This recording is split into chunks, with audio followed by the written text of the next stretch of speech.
Добар ден, јас сум Александра Вуксановиќ, вие гледате поинакви вести на Слободен печат. Дали сме подготвени за важни гости? Избришана прашина, поминато со правосмукалка, проветрено.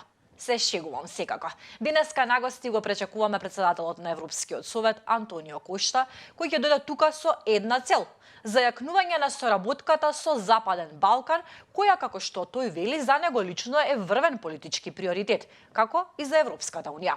Тој нагласи дека заминува во посета на регионот за да разговара со лидерите на земјите од Западен Балкан, кои се соочуваат со постојани предизвици и за да покаже дека Европската унија е подготвена да им помогне.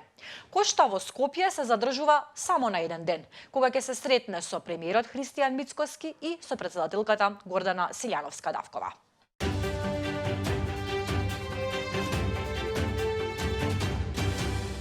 Кој ќе биде новиот гувернер или гувернерка на Народната банка? За 5 дена ќе се знае името и презимето на првиот човек на оваа институција. Ова го вети премиерот Христијан Мицкоски. 5-годишниот мандат на актуелната гувернерка Анита Ангеловска-Бежовска, која стапи на функција на 22 мај 2018 година, истекува на 21 мај. Изборот ќе биде на пленарна седница во собранието на 20 мај, со што рокот ќе биде испочитуван, уверува Мицкоски. Еден од условите за поддршката од ВМРО-ДПМН и владата е стриктно бранење на фиксниот курс на денарот, рече тој.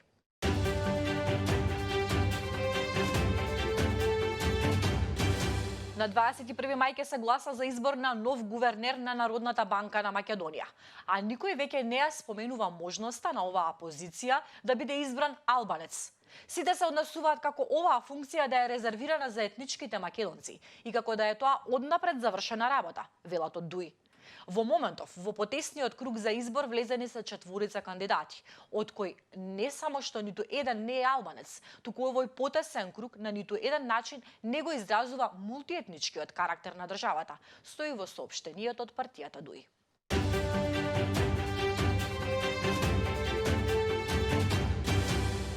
Факт е дека и ние заслужуваме современо дигитално собрание, нели?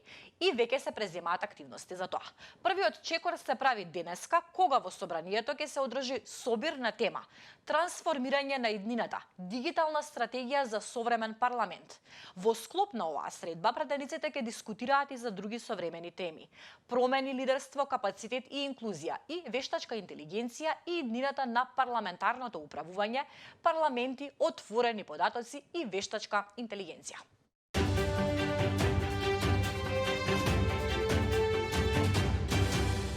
На протестен марш вчера од Универзалната сала до Кривичниот суд во Скопје, семејството на Фросина Кулакова изрази револт поради пресудата од 12 години затвор за возачот Васил Јованов, кој во јануари ја прегази нивната керка на булеварот Партизански одреди.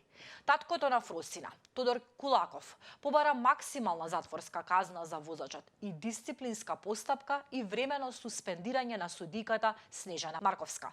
Бараме дисциплинска постапка и времено суспендирање на судиката Марковска, која ја донесе оваа присуда. Мора да одговори зашто жалењето на обвинетиот го смета за поважно од тоа што действувал под алкохол, без дозвола и со тешко криминално и насилничко минато и просто преминал преку Фросина.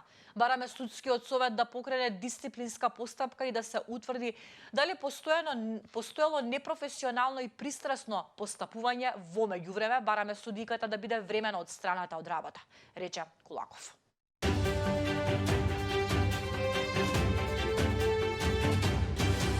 Има ли воопшто градски превоз во Шутка? Како се превезуваат жителите на оваа населба?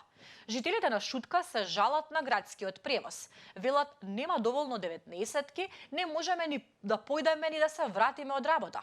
Од ЈСП Скопје веќе вообичаено не даваат никакво објаснување зошто нема доволно автобуси на линиите 19 и 20 и зошто не се почитува возниот ред. Незадоволството кај граѓаните предизвикува и новата веб страница на претпријатието, на која возниот ред не е прегледен како претходно. Жителите се жалат дека долго залудно стојат на станица чекајќи автобус за да стигнат на работа. Тие велат дека во текот на денот има само по 2-3 автобуси на ЈСП, дека приватните возат кога сакаат, а попладне одмораат додека автобусите ги оставаат паркирани во близина на гробиштата Будел. Повеќе на оваа тема од Анета Стојковска.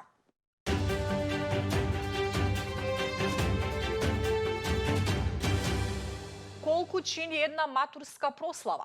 Гардероба, чевли, шминка, фризура. Прослава, но и гости дома или во ресторан. На списокот се и личен фотограф, накид, маникир и разни други козметички третмани, подарок за партнерот и джепарлак за не дај Боже. Списокот на потребните детали е се подолг, а граѓаните во чии семејства има матурант или полуматурант паѓаат во очај. Слободен печат направи истражување и дојде до минимални 1000 евра за еден матурант. Грубата математика покажува дека само за трошоците за прославите годинава ќе се потрошат над 2 милиони евра. Во некои од рестораните за ваква забава треба да се искешира 1900 динари плюс 650 динари за музика и тоа без алкохол. Во некои од скопските хотели цените се движат и до 2500 динари, не само за матурантите, туку и за завршените 9 оделенци. Автор забавите се посебна приказна со дополнителна цена, зборуваат отворено и професорите и родителите за Слободен печат. Темата е на колешката Сонја Кереджиевска.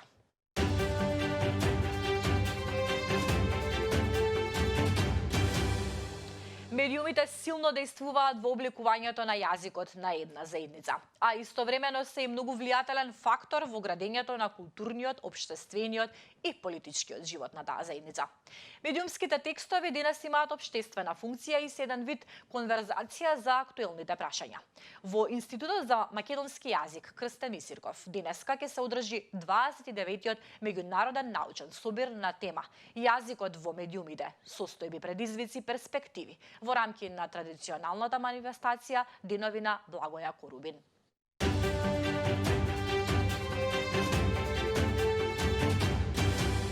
Започнаа преговорите меѓу Украина и Русија во Истанбул, но без Путин и Трамп.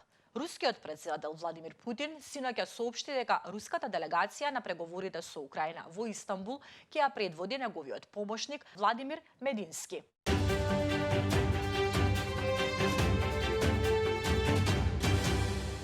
А кој е Владимир Медински, кого Путин го испрати во Истанбул? Тој е поранешен министер за култура на Русија и помошник на председателот Путин. Тој е познат по промоцијата на контроверзните и национални вредности, како и по застапувањето за посилен руски идентитет во културната политика. Средбата во Истанбул, прва од ваков вид по неколку години, директна конфронтација. Се очекува да биде еден од клучните моменти во обидот за дипломатско решение на конфликтот.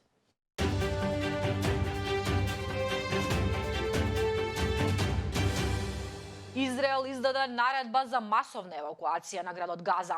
Големи делови од градот Газа, област веќе делумно уништена од бомбардирање, се прогласени за небезбедни, а жителите кои се засолнуваат таму се повикани да заминат поради сопствена безбедност пред интензивните напади.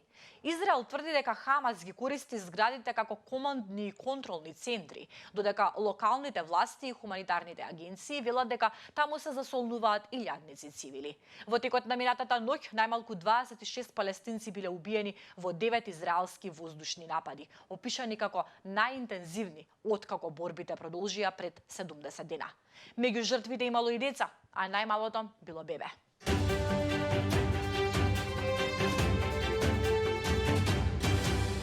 Дали го фрлиле бебето во ѓубре или навистина било грабнато?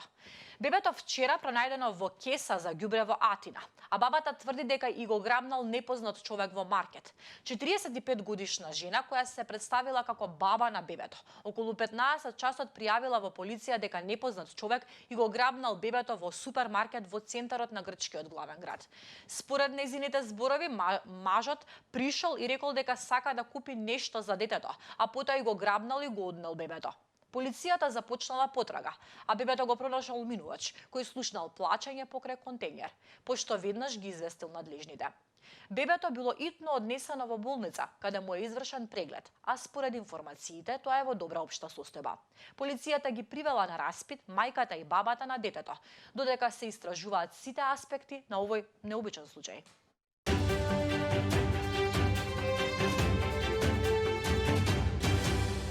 Инцидент меѓу демонстрантите и полицијата на влезот на судот во Нови Сад. Пред зградата на судот и обвинителството во Нови Сад утрово се собраа голем број на граѓани и студенти кои бараат ослободување на активистите кои веќе 2 месеци се во притвор во затворот на Клиса, а на кои во вторникот на 13 мај им беше продолжен притворот за уште 30 дена. На задниот влез на зградата 50 вработени се обиделе да влезат во зградата и таму се собрала исто така група на граѓани. Тука дошло до инцидент, односно туркање помеѓу припадниците на интервентната единица на полицијата, која се обидела да им овозможи на вработените да влезат и собраните граѓани. На граѓаните кои биле во првите редови им бил фрлен солзавец.